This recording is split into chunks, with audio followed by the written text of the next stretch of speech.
Good evening. This is Atheist History Week, and I'm John Rafferty, president of the Secular Humanist Society of New York, and also a proud and active member of New York City Atheists, which produces this show.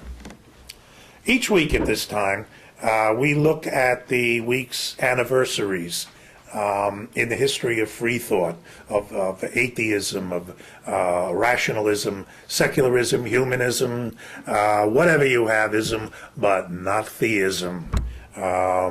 We look at notable events like the birth, very often, of famous free thinkers, or their deaths, or the dates on which some important event occurred. The signing of some free-thinking declaration, or the premiere of a play, or the publication of a book that made a difference in intellectual thought. And we also do cover religious events, those kind of fun and games that the religious are always playing, like burnings at the stake and pogroms, and mass slaughters of indigenous people who don't believe in some particular good book. In other words, what are called faith-based events, faith-based initiatives, I should say. Let's start with one of those events, a publication this week. Let me read a quote to you. "No man shall be compelled to frequent or support any religious worship, place, or ministry whatsoever, nor shall he be enforced, restrained, molested, or burthened in his body or goods, nor shall otherwise suffer on account of his religious opinions or belief, but that all men shall be free to profess and by argument to maintain their opinions in matters of religion, and that the same shall in no wise diminish, enlarge, or affect their civil capacities." That is from the Statute for Religious Freedom, as it's shorthand called. It's the Statute of Virginia for Religious Freedom, and it was enacted on January 16, 1786. Who wrote it? Take a wild guess, and you'll come up with Tom Jefferson. That quote is from with the preamble to that statute is a sweeping indictment of state-dictated religion. The Freedom from Religion Foundation says, Jefferson wrote that false religions over the greatest part of the world and all through time have been maintained through the church-state amalgam. To compel a man to furnish contributions of money for the propagation of opinions which he disbelieves is sinful and tyrannical. Our civil rights have no dependence on our religious opinions any more than our opinions in physics or geometry. Jefferson, notice that date, 1786. The American Revolution was over. It had been won 3 years before. America was operating on the under the Articles of Confederation, and the states were very much their own little nation states. And Virginia, like 9 out of the original 13, had an established religion. What had been the old Anglican Church in Virginia was now established, and had been since early colonial times. And what it in effect did was make everybody pay tithes or taxes to the church, whether they belonged to a different church or no church at all, whether they believed in a God or did not. And Jefferson and Madison and quite a few other freethinkers got this statute passed in 1786, which allowed people, as they would say, allowed men, to think freely and to resist paying for other people's churches. Jefferson himself considered the Statute of Religious Freedom so important that he had it inscribed on the epitaph to be placed on his tombstone. He didn't even mention that he was on his tombstone. It's not even mentioned that he was a two-term president of the United States. What the tombstone does say is, Thomas Jefferson, author of the Declaration of American Independence, of the Statute of Virginia for Religious Freedom, and the father of the University of Virginia. Thomas Jefferson, our third president, and January 16th, 1786, the date that his and Madison's Statute of Virginia for Religious Freedom was adopted. Of course, contemporary with Jefferson, and very much of the same attitude in matters political and social and religious with Jefferson, was Benjamin Franklin.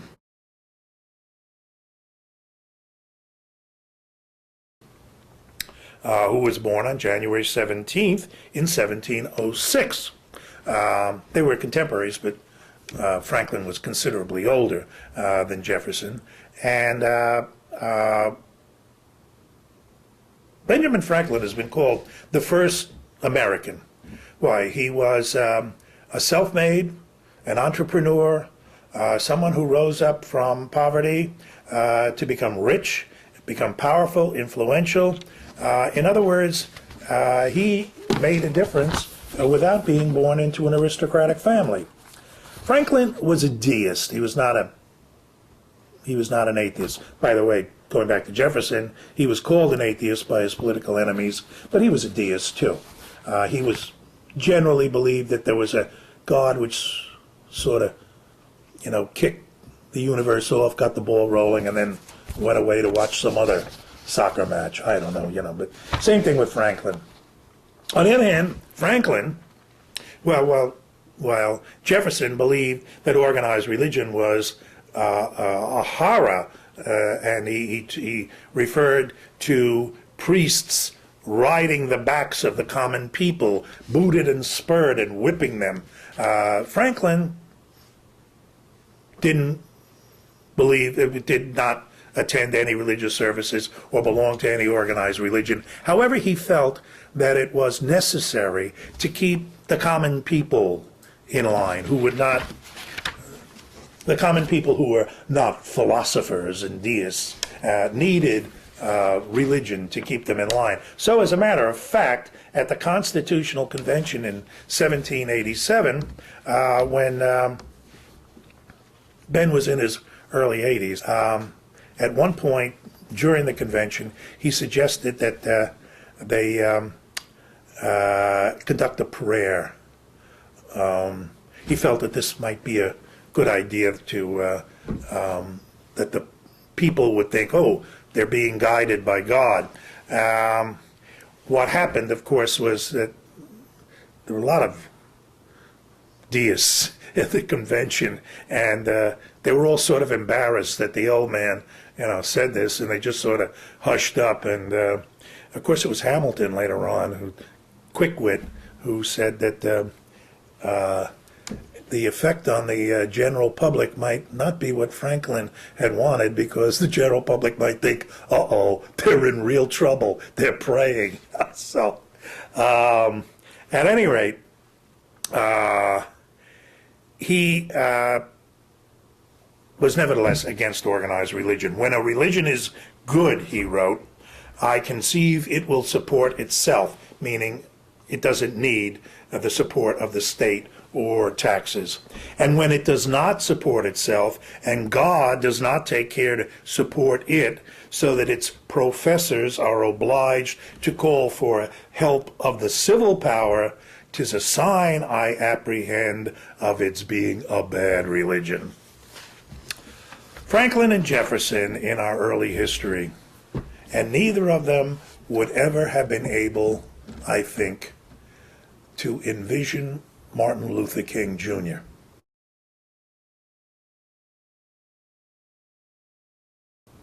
who was born on January 15th in 1929.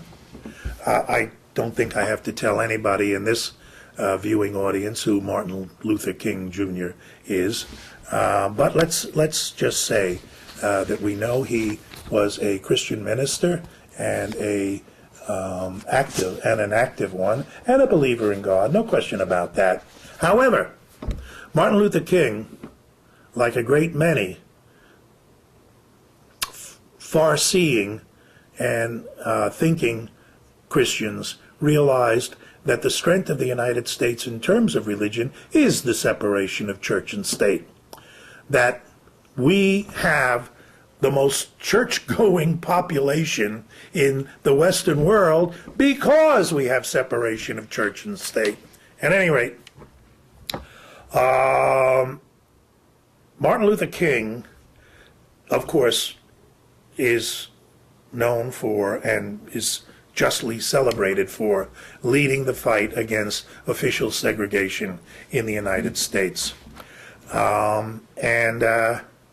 He most famously said that Sunday morning is the most segregated hour in the country.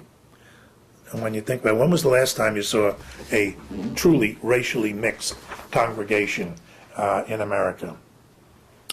When he was jailed for his civil disobedience in 1963, he wrote his famous letter from Birmingham jail. And I'd like to quote from that a bit, and to put Martin Luther King's Christianity and his free thinking in context. In the midst of blatant injustices inflicted upon the Negro, he wrote, I have watched white churches stand on the sideline and merely mouth pious irrelevancies and sanctimonious trivialities. Here we are moving toward the exit of the 20th century with a religious community largely adjusted to the status quo, standing as a taillight behind other community agencies rather than a headlight leading men to higher levels of justice. The contemporary church is so often a weak, ineffectual voice with an uncertain sound. It is so often the arch supporter of the status quo. Is religion, organized religion, too inextricably bound to the status quo to save our nation and the world? I think the answer to Martin Luther King's question would have been yes, because it was only when he woke up the general population of the United States that people realized, people who didn't feel that they were affected in Oregon or Kansas or New Hampshire by the segregationist laws in Alabama and Mississippi, realized that they were, and that this was poisoning our society. And he shook them up. And people in Oregon and Kansas and New Hampshire turned to their own ministers and said, what are you doing about it? Things changed. Martin Luther King Jr., born January 15th, 1929, and taken from us all too soon, some 50 years later.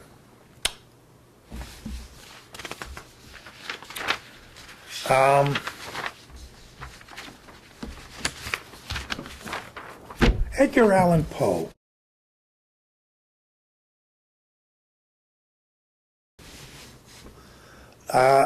We don't know a lot about his religious feelings, but the Freedom from Religion Foundation includes Edgar Allan Poe, and that kind of intrigued me. And I looked it up, and they included him in their lists of freethinkers and atheists and whatnot. He believed, his friends said after his death that he was a pantheist or a deist, and he had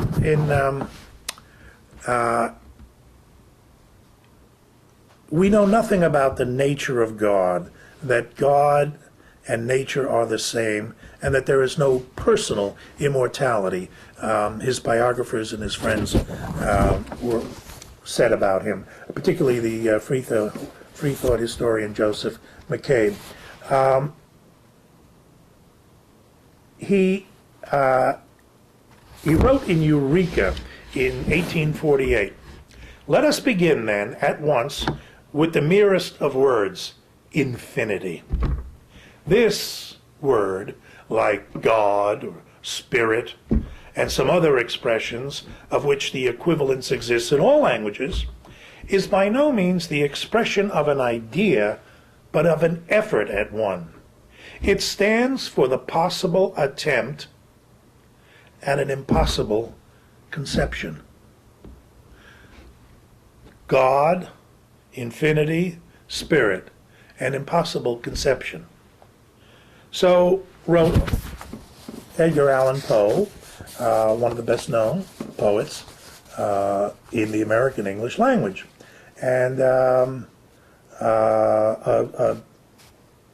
tortured individual, probably a severe alcoholic, and many of his detractors said that he died of alcoholism, even though the doctor who attended him said he died of tuberculosis and was not inebriated at his death. Nevertheless, a writer whom we all read something of in middle school, I'm sure, The Murders at the Rue Morgue, or The Gold Bug, or The Raven, or any of the other poems, or The Telltale Heart, which made more than a few people really afraid of small rooms. If you don't understand my allusion, go read The Telltale Heart. Anyway, that's Edgar Allan Poe. Helen H Gardner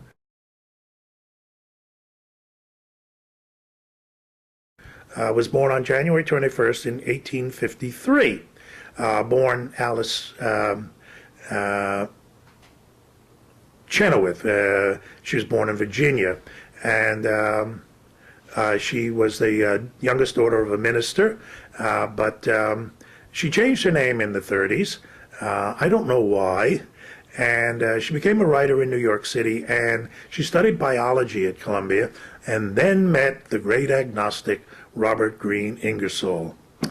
And that was a turning point in her life. And she became a lecturer and writer on the free thought kind of talk circuit. Remember, in the middle of the 19th century, long before television, radio, or the movies, people went to hear other people speak. And the more interesting your lectures and the more interesting your language, the more popular you were. And Helen H. Gardner was very popular. She was a friend of Elizabeth Cady Stanton, the feminist, and became a member of Stanton's Women's Bible Committee, and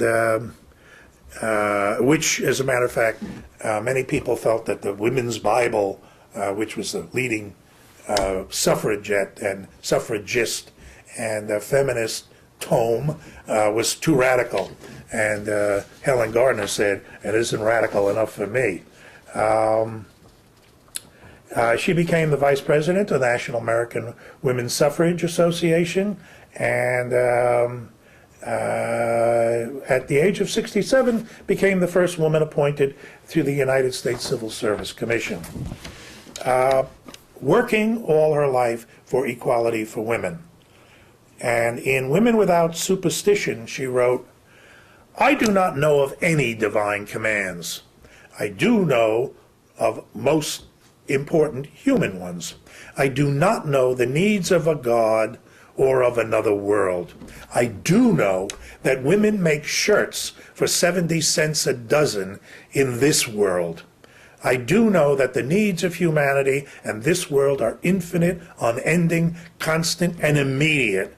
They will take all our time, our strength, our love, and our thoughts, and our work here will be only then begun." Helen H. Gardner, someone we should know better, January 21st, 1853.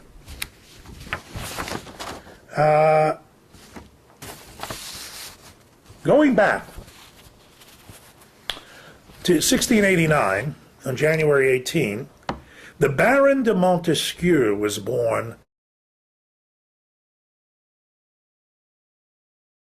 in France near Bordeaux.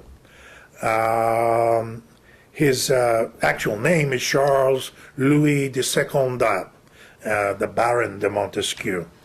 Earned a law degree, became a title baron, inherited his father's estates, rich man in pre-revolutionary France, but he unsettled society by marrying a Protestant woman and had 3 children. But he immersed himself in the law and in politics, and the more he worked at it, the more his thoughts turned to atheism, to free thinking. And he quit the Parliament and devoted his time to writing. And in 1721, he wrote Persian Letters, printed anonymously. And it's a novel, and it's supposed to be a written correspondence between 2 Persian Muslims who are commenting on the peculiar customs of Europe. Which peculiar custom in particular? Catholicism. The Pope knew who wrote it, and it was banned by the Pope, and he was he was made aware that he was in real danger of winding up in the Bastille or some other prison. So he traveled a lot in Italy, Germany, Austria, and England, while working on his major book, The Spirit of the Laws, which was published in 1731, which promoted Republican democracy. 1731, Republican democracy. And the separation of powers in government, by the way, which was still a very new idea.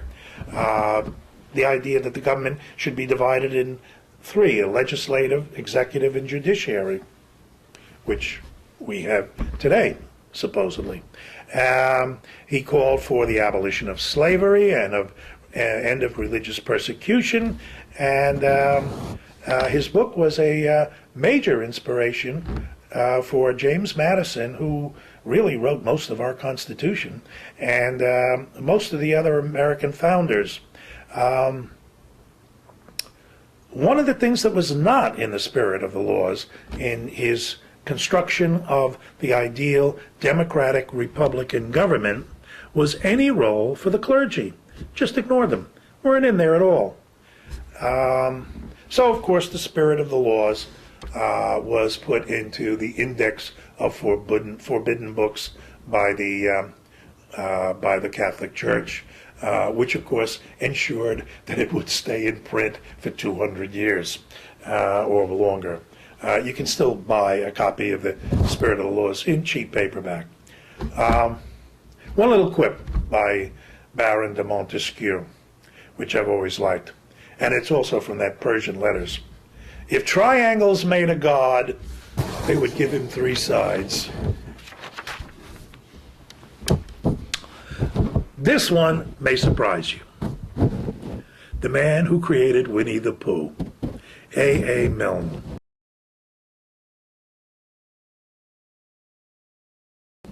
Who was born January 18th in 1882. Alan Alexander Milne. He, along with his brothers, he attended his school teacher father's school, Henley House, prestigious school in England. And one of his teachers was H.G. Wells, the famous author of The War of the Worlds and many other books, and one of the most prominent freethinkers of the late 19th and early 20th century. I was about to say in England, actually, in the world. And Milne was very much influenced by Wells. He was also a pretty good student and a scholar, and he the Old Testament he wrote in at some point, I don't remember exactly where. The Old Testament is responsible for more atheism, agnosticism, disbelief, call it what you will, than any book ever written. It has emptied more churches than all the counter attractions of cinema, motorcycle, and golf course. A.A. Milne, born January 18th in 1882, and that wraps up this week in atheist history. We have looked at the Statute for Religious Freedom in Virginia and the opinions of Benjamin Franklin and Jefferson on the side, Martin Luther King Jr., Edgar Allan Poe, Helen Gardner, the Baron de Montesquieu, and the creator of Winnie the Pooh, A.A. Milne. We have some very interesting people to talk about next week, and I hope you'll be here to share that with us. Thank you for watching. I'm John Rafferty. Good night.